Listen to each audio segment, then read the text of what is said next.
জামায়াতে ইসলামীর নেতারা কি বাংলাদেশে রাম রাজত্ব কায়েম করতে চায়? গরু জবাইয়ের বিরুদ্ধে প্রকাশ্যে অবস্থান নিয়েছে বাংলাদেশ জামায়াতে ইসলামীর নেতারা। কুড়িগ্রাম জেলার নাগেশ্বরী উপজেলার একটা স্থানে প্রায় 15 থেকে 20 বছর ধরে শেখ হাসিনার আমল থেকে গরু জবাই নিষিদ্ধ। সেখানে কেউ গরু জবাই করতে পারে না, একটা অঘোষিত নিষেধাজ্ঞা দিয়ে রেখেছিল। কারণ বিগত সময়ে বাংলাদেশে হিন্দুদের প্রভাব ছিল এবং দাপট ছিল এবং তারা মুসলমানদের উপর জুলুম চালাতো।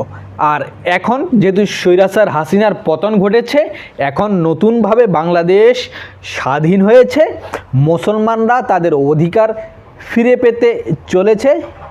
সেই উপজেলার নাগেশ্বরী উপজেলার যেখানে দীর্ঘদিন থেকে গরু জবাই নিষিদ্ধ ছিল, সেখানে গরু জবাই করার জন্য মুসলমানরা একত্রিত হয়েছিল। তারা গরু কিনেছিল এবং গরু জবাই দিতে চেয়েছিল, কিন্তু বাধা দিয়েছে কারা? স্থানীয় জামায়াতে ইসলামীর নেতারা এবং জেলা নেতারা। অর্থাৎ জামায়াতে ইসলামের নেতারা এখানে সরাসরি যুক্ত হয়ে গেছে গরু জবাইয়ের বিরুদ্ধে। সেখানে যখন গরু জবাই হবে এটা নিয়ে তর্ক বিতর্ক শুরু হয়ে গেছে, তখন এটা নিয়ে মিটিং বসে। কারণ সেখানে হিন্দু মুসলমান উভয়েই একে অপরের পরিপূরক, তারা সেখানে শান্তিমতো বসবাস করে, সেখানে কোনো ধরনের বিশৃঙ্খলা ছিল না। কিন্তু যখন গরু জবাইয়ের সিদ্ধান্ত গৃহীত হয়েছে তখন এটা নিয়ে মিটিং বসে যে এখানে গরু জবাই হবে কি হবে না। আর সেই মিটিংয়ে জামায়াতে ইসলামীর নেতাদের বক্তব্য এবং তাদের কর্মকাণ্ড দেখলে মনে হয় বাংলাদেশ একটা ভারতের অঙ্গরাজ্য এবং তারা বাংলাদেশে রাম রাজত্ব কায়েমের জন্য উঠে পড়ে লেগেছে। উপজেলা জামায়াতের আমির আব্দুল হামিদ সেই মিটিংয়ে বলল যে গরু খাইলেও মুসলমানদের কোনো সমস্যা নাই, না খাইলেও কোনো সমস্যা নেই। সে কি গরুর খাওয়া না খাওয়া নিয়ে বলতে চাচ্ছে যে গরু খাওয়া না খাওয়ার মধ্যে কোনো সমস্যা নেই, অতএব গরু খাওয়ার দরকার নেই, গরু জবাই করার প্রয়োজন নেই। তিনি তো এটাই বুঝাইতে চাইলেন। তার বক্তব্যের মধ্যে কোথাও নেই যে এখানে গরু জবাই করা উচিত, বরং সে প্রকাশ্যে বলল যে গরু খাওয়া না খাওয়ার মধ্যে মুসলমানদের কোনো সমস্যা নেই, মুসলমানিত্বের মধ্যে কোনো সমস্যা হবে না। অর্থাৎ পরোক্ষভাবে বলতে চাইলো যে এখানে গরু জবাই হবে না। অন্যদিকে সেই নাগেশ্বরী উপজেলায় স্থানীয় এমপি হচ্ছে জামায়াতে ইসলামীর, আর সেই স্থানীয় এমপি আনোয়ারুল ইসলামের প্রতিনিধি হিসেবে এসেছিল আব্দুল মান্নান এবং ইউপি চেয়ারম্যান শফি মণ্ডল। তারাও গরু জবাইয়ের বিরুদ্ধে প্রকাশ্যে বলল সেই মিটিংয়ের মধ্যে। অর্থাৎ সে বলতে যাচ্ছে যে এখানে যেহেতু এতদিন ধরে শান্তি শৃঙ্খলা বজায় রেখেছে, এই সম্প্রীতি বজায় রাখার জন্য এখানে গরু জবাই করা যাবে না। অর্থাৎ জামায়াতে ইসলামীর নেতারা প্রত্যেকে এখানে গরু জবাইয়ের বিরুদ্ধে প্রকাশ্যে অবস্থান নিয়েছে। তবে সেই মিটিংয়ে হেফাজতে ইসলামের যে নেতারা রয়েছে তারা গরু জবাইয়ের পক্ষে বলেছে। আর স্থানীয় যে হাজার হাজার মানুষ রয়েছে সে স্থানীয় হাজার হাজার মানুষ গরু জবাইয়ের পক্ষে বলেছে। কারণ সেখানে শেখ হাসিনার আমল থেকে গরু জবাই নিষিদ্ধ ছিল অঘোষিতভাবে, কেউ হিন্দুদের সামনে কথা বলতে পারতো না।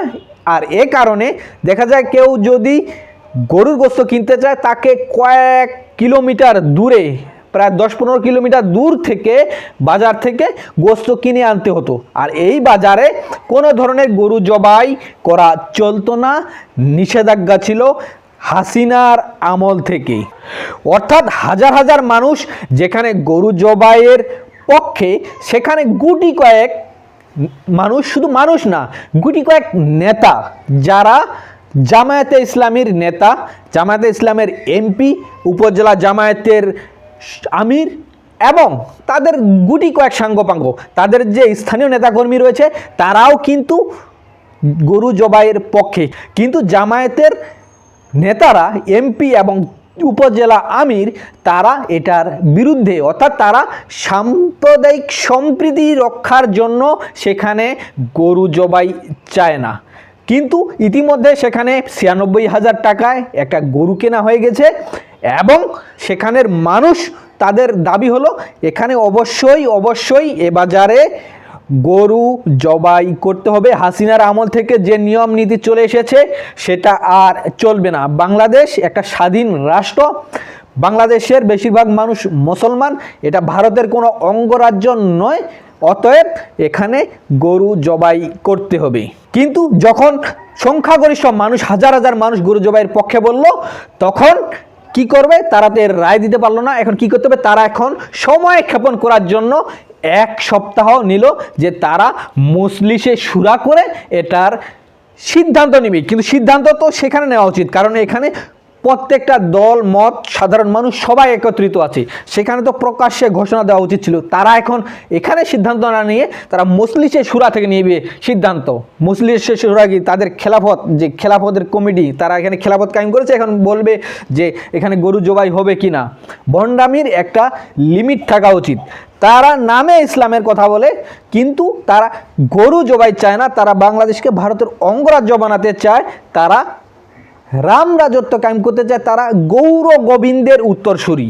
আমাদেরকে ইতিহাসে এটা মনে রাখতে হবে যে শাহজালাল রহমতুল্লাহ আলাইহি কেন বাংলাদেশে এসেছেন। শাহজালাল রহমতুল্লাহ আলাইহি কিন্তু বাংলাদেশে প্রথমে ইসলাম কায়েমের জন্য আসেননি। তিনি কেন এসেছিলেন এটা একটা বড় বিষয়।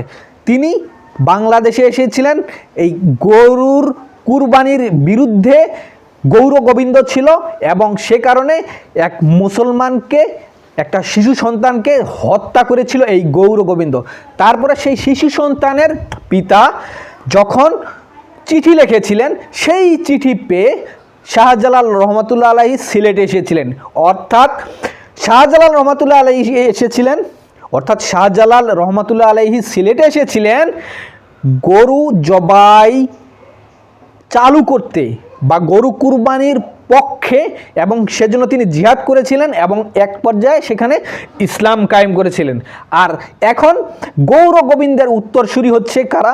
জামায়াতে ইসলামীর নেতারা। তারা গৌর গোবিন্দের উত্তরসূরি হয়ে তারা গরু কুরবানির বিরুদ্ধে বলছে। জামায়াতের কেন্দ্রীয় নেতাদের কি উচিত নয় এটা নিয়ে কোনো অ্যাকশন গ্রহণ করা? তারা কি আসলে বাংলাদেশে রামরাজত্ব কায়েম করতে চায়? তারা কি সেকুলারিজম কায়েম করতে চায়? একদিকে ইসলামের কথা বলে মানুষদেরকে টানছে, আবার ক্ষমতায় যাওয়ার জন্য তারা সব কিছু বিসর্জন দিয়ে এখন মন্দিরে পূজা শুরু করে দিয়েছে। তারা এখন শহীদ মিনারে গিয়ে ফুল দিচ্ছে, তারা এখন জাতীয় সঙ্গীত দাঁড়িয়ে পাঠ করছে, তারা যত আকাম কুকাম আছে সব কিছু করছে ইসলামের ব্যানারে। এটাও কি তারা ইসলাম কায়েমের জন্য করছে যে গরু জবাই চলবে না? নাকি সেখানে গুটি কয়েক হিন্দুর ভোট পাওয়ার জন্য, তারা তাদেরকে খুশি করার জন্য তারা গরু জবাইয়ের বিরুদ্ধে বলছে? জামায়াতে ইসলামীর কেন্দ্রীয় নেতাদের অবশ্যই এটার জবাবদিহি করতে হবে। তারা কি বাংলাদেশে ইসলাম কায়েম করতে চায় বা ন্যায় ইনসাফ প্রতিষ্ঠা করতে চায়, নাকি ভারতের দালালি করতে চায়, ভারতের গোলামি করতে চায়, নাকি বাংলাদেশে গৌর গোবিন্দের রাম রাজত্ব কায়েম করতে চায়?